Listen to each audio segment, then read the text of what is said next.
Don't come back home, I'm with her. Do whatever you want with the baby. Over my husband's voice, I hear the laughter of a young woman.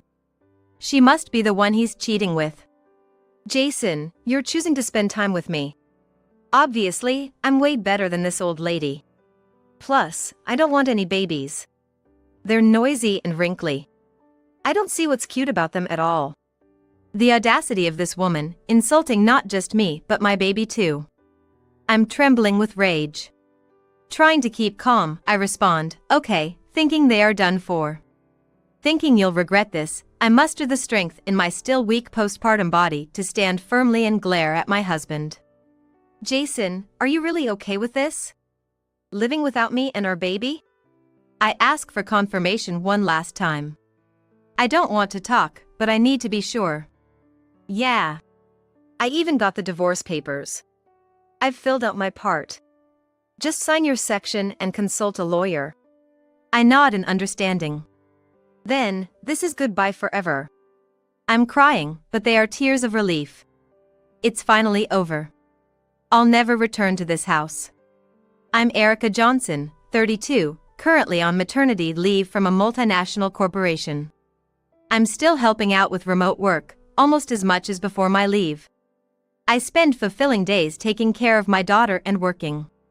I never thought I'd find it easier without my husband. We met at a friend's wedding after party. Fresh from a breakup and feeling lonely, we quickly got close and married before I turned 30. Love is blind indeed. After marrying, I slowly learned about his infidelity and drinking issues. He often spent nights out drinking and partying. Even though it was within his budget, I couldn't comprehend it so early in our marriage. We're newlyweds. I want a sweet married life. I told him, fed up. His unapologetic reply was, "What are you talking about now? We used to drink and go clubbing together. You knew I liked drinking, and that I'm popular with the ladies." Indeed, he was popular. He was kind and attentive, giving expensive chocolates for birthdays and lending an ear to girls' troubles. He was nice to everyone, including men at work. He'd always get calls on his phone at home, from both men and women. He'd leave me to reply to texts, even if we were chatting or watching a movie. I wished he'd at least put his phone on silent when we were together. His constant texting was sigh-inducing. Consequently, people would say things like, "You're lucky to have such a kind husband." Which could be jealousy on my part, but I couldn't help wanting him to be kinder to me. He was always getting invitations.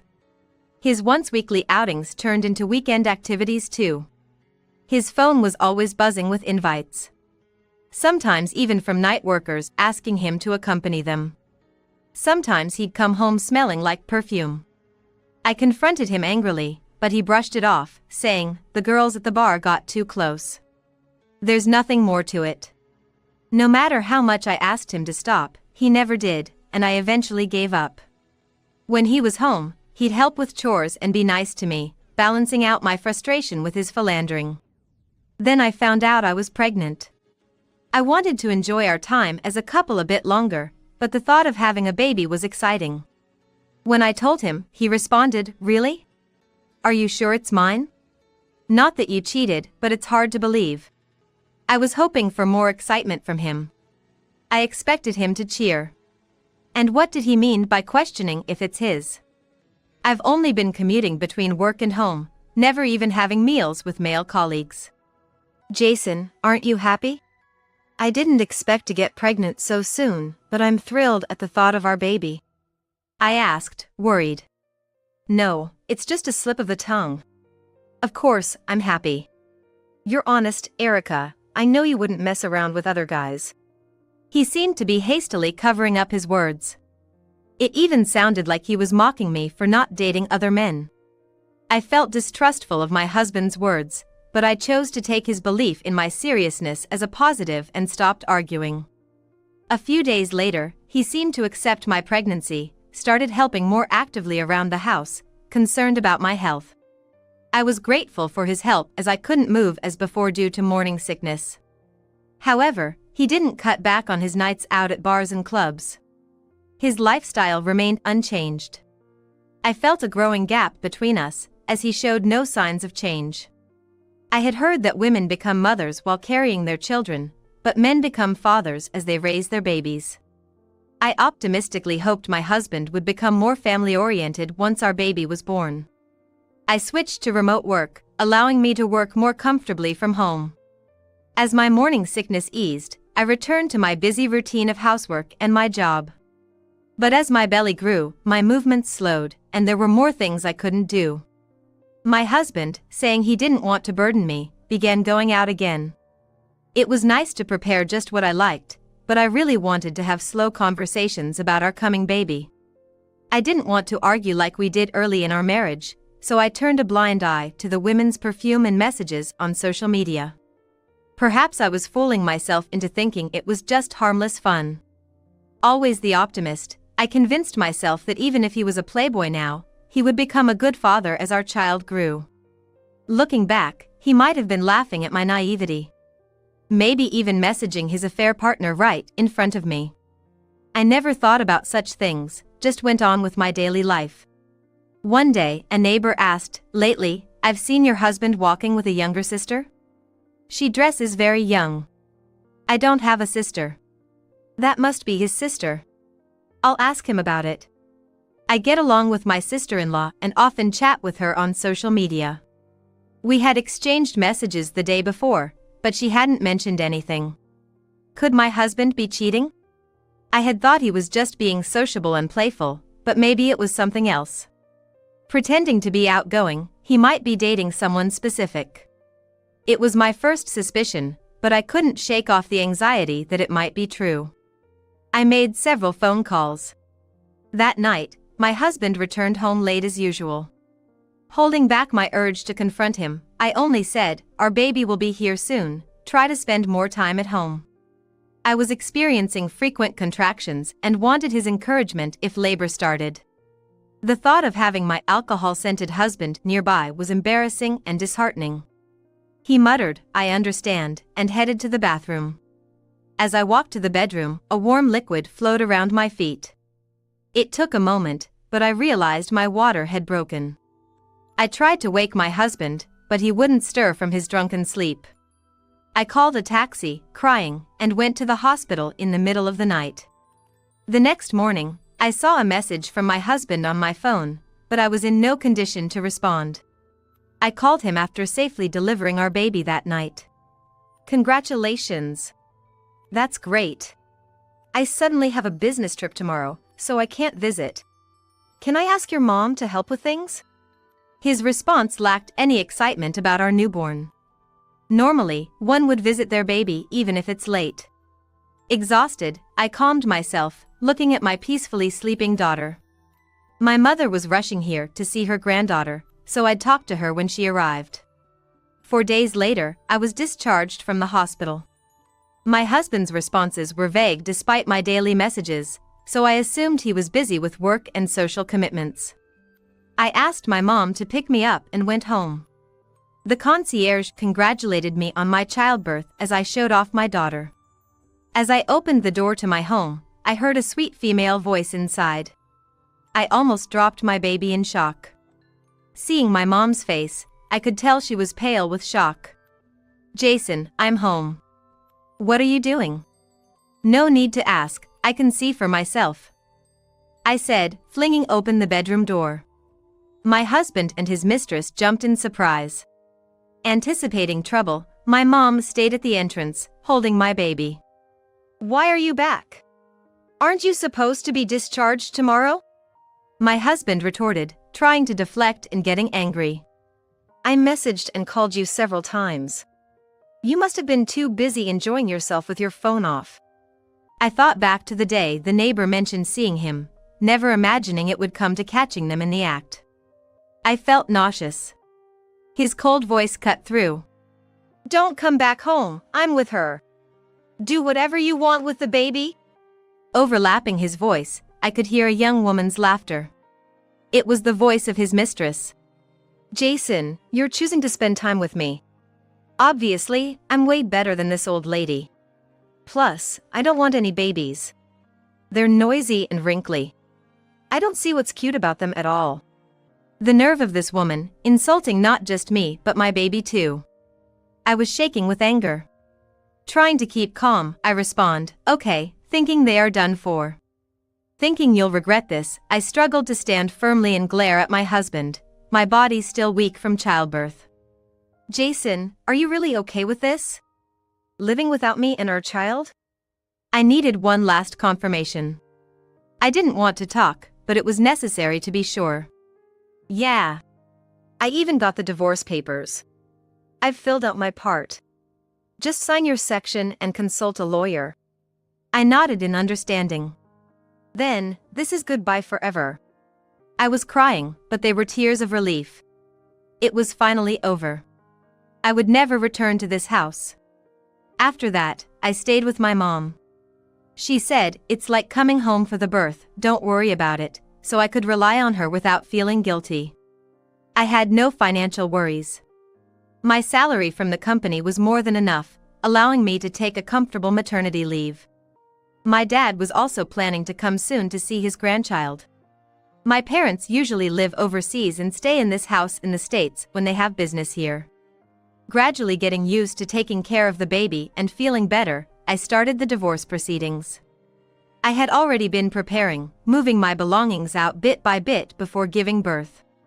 The lawyer assured me they would handle everything so that it wouldn't be disadvantageous to me. Just when I was about to contact him, I received a call from my husband. Hey, what's this about? I was told to get out of this house. He sounded panicked.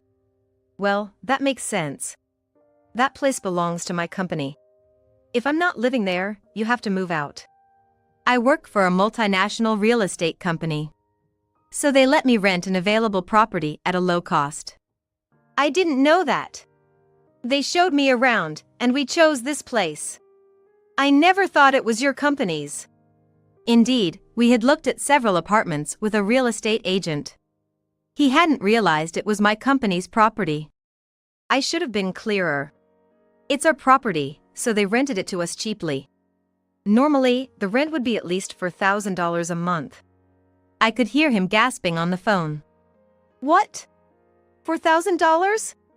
You're kidding! He sounded incredulous. It's true. They gave me a deal because it's me, including utilities for $3,000. But of course, they've stopped deducting it from my salary. His girlfriend's voice could be heard in the background, confused. She probably thought he was paying for the apartment and everything else. She never imagined her current lifestyle was unsustainable without me. Wait a minute. If I pay that much rent, I'll barely have half my salary left. He was slowly realizing his situation. By the way, I've been storing your leftover stuff. Pay me for storage. Let's start with $10,000. If you don't get it soon, there'll be interest.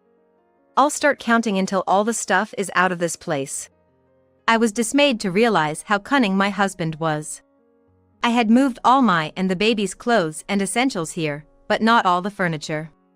I'll be there right away. Just wait, I said, hanging up the phone. I quickly told my mom about the conversation and decided to return to my former home. Of course, she would come with me. I contacted the lawyer and a few other places before leaving my mom's house. About half an hour later, we arrived at our former home. My husband, looking grumpy, showed up. You're back. Come in quickly. My mom and I entered the house together. The inside was a mess. I'm not very meticulous, but I had tidied up the house, anticipating bringing the baby home. Now, it was unrecognizable, with beer cans, plastic bottles, empty meal boxes, and trash bags overflowing from the garbage can. Despite having a dishwasher, dirty dishes were piled high in the sink. It's tough without you. Won't you come back? Jason started. But you told me not to come back, Jason. I glared at him. Then the lawyer and the movers arrived. Thank you for coming. Movers, please take most of the appliances. Most of the appliances were originally bought by me. My husband had only old stuff from his student days, so I replaced them gradually. What do you mean? How am I supposed to live? My husband exclaimed, shocked by the movers covering and preparing to take the items. Hey, what are you doing? How are we supposed to live? His mistress emerged from the back of the house, yawning and looking around sleepily. Well, I bought most of the things here. Jason just contributed to the living expenses, the rest he spent as he pleased. So, if I take these, you'll have to get your own, I said with a smile to his mistress. The lawyer will explain the details. If I take care of my daughter, Jason will need to pay child support. So, Jason, you will be asked for child support. And about the storage fee for these appliances you mentioned on the phone, since you were using them, we'll call it even. Their faces drained of color at his words. Also, the rent and utilities payments for this house have stopped, so you'll soon receive an eviction notice. The water, electricity, and gas will be cut off as well. You're moving out, so you'll have to pay for that. They were shocked to realize Jason had to pay child support and about $10,000 for rent and utilities, blaming each other for the payment. I had hired a private investigator as soon as I began suspecting my husband of cheating. Reflecting on it, that was the most difficult time, especially being pregnant. The shock was terrifying. It might even have caused my water to break. I didn't have time to investigate myself, so while in the hospital for childbirth, I called the concierge and asked about my husband. Reluctantly, they revealed they had seen him returning with other women several times. I also obtained security camera footage through my company, showing the two of them getting cozy in the elevator. Plus, the investigator provided photos of them entering a hotel. I made sure they couldn't escape. I had been waiting for the right moment to confront my husband, and since he showed his true colors, I decided to deal with them calmly and thoroughly, like today. As my belongings were moved out and Jason and his mistress argued loudly, I sat on the sofa, which would be moved last. Suddenly, the door burst open and a large figure collided with Jason, sending him flying across the room. We were all stunned when he was thrown again. What's going on? Jason stood up, just as this large figure, my father, started shouting loudly. Then my brother entered. Both my father and brother are tall and well-built, almost bear-like. My biological father died in a traffic accident shortly after I was born. My mom, while working hard in real estate, met my current father, a former American football player. They started dating when he flirted with her, and they remarried when I was in middle school. I initially struggled to bond with him, but seeing how much he cared for my mom, I fully supported their marriage. Thus, I have a half-brother.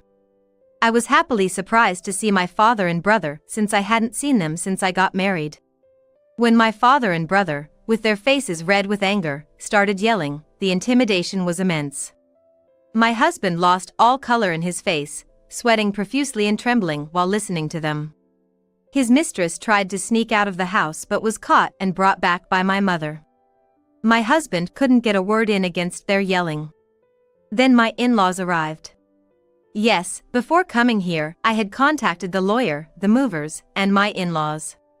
They were unaware of the situation and had been looking forward to seeing their grandchild. When they learned about their son's actions, the joy of meeting their grandchild vanished, replaced by fury. Jason, what on earth are you doing? We've been eagerly waiting to see our grandchild, and you're living here with your mistress.